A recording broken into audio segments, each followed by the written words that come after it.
just finished a long hearing with Ambassador Taylor, the lead diplomat in Ukraine, and want to thank him. He spent several hours talking to the committee.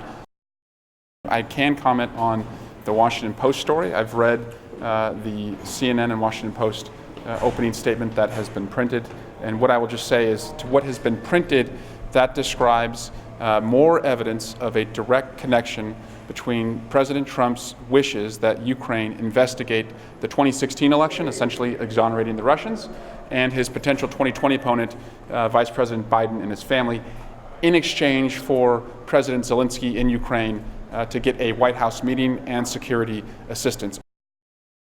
Also, from that statement in the Post, it's clearly illustrated that this is not just rogue Rudy Giuliani self-dealing in Ukraine.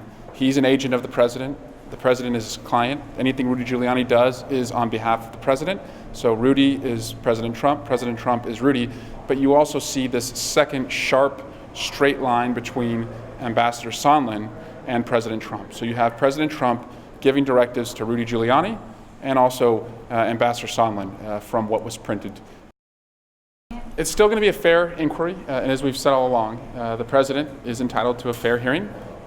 In America, if you confess to a crime, you still get a fair trial. And we have a confession, we have a crime, we have a cover-up in progress, but he's going to get a fairer process than he deserves. And as I said earlier, if this was Donald Trump justice, we would be done by now, but that's not what we're going to do. We're going to move quickly, but move fairly.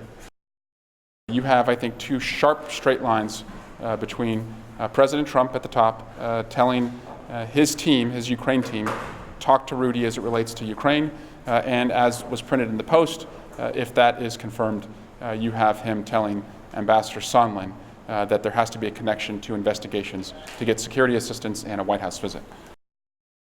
Thank you, guys. Have a good night. Thank you.